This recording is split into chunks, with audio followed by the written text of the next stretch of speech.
Hey folks, in this Taming the Tech Quick Hit, we're going to take a quick look at two more menus in Google Docs. We're going to look at Edit and we're going to look at View. Just these two. It should be only a couple minutes. This should be quick.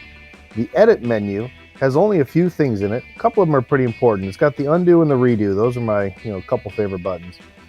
Then you've got your copy paste, paste without formatting, and select all. This again is for editing and pretty common among all word processors. The last one is the find and replace, which again you've probably seen, and I'll take a look at those in a second. One thing I want to highlight is pasting without formatting.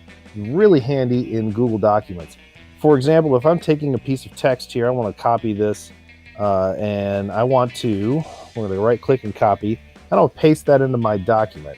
If I come over here, grab myself a little bar here and just hit paste, what you'll notice is this formatting is all messed up. In fact, I've got a link here. This is a strange color.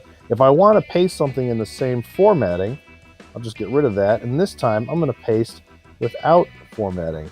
And now you'll notice word processing for Teams, create and edit. This is all taken in the same formatting. So when you paste without formatting, it inherits the format that is in the other text already on the paper. So that really is a handy tool. Find and replace, very similar to what you see in Word. Find a word, replace it with something. You can match case and regular expressions and things like that. Very similar to what you see in other word processors. Looking at the View menu, the print layout, you can see a difference here. If you scroll down to the second page, you can see where my margins are in the page break. You turn that off, that page break simply goes away. You have a simple line showing where the page starts and stops. It's personal preference. I kind of like it on. The mode is what we talked about a few videos ago. We were looking at editing, suggesting, and viewing mode. Again, this is the same as this drop-down arrow right here. So that is in the view mode as well. You can turn on and off the ruler. You can also show, and this is a relatively new tool that I really like, is the document outline. So if I type header 1 right here, instead of making it bold, I change my formatting to one of these headings, heading 1, heading 2. Let's make it heading 1 and make it look a little bit bigger. You'll notice that it showed up over here on my outline.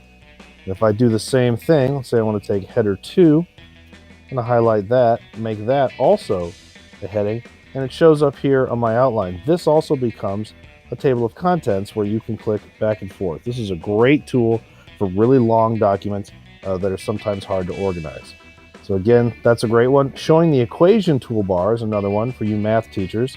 By clicking on New Equation, you can create equations using some of these drop-down arrows.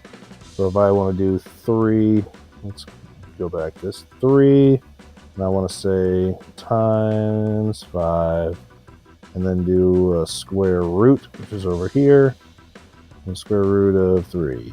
All right, so again, not super complicated, but a better way to do equations. So again, that's another little thing that pops up here in the view. And then the last option in our view is the full screen, which simply takes away all of our toolbars. To get back, just hit Escape, and that brings all of our toolbars back. All right, let's check out the Insert menu in the next video.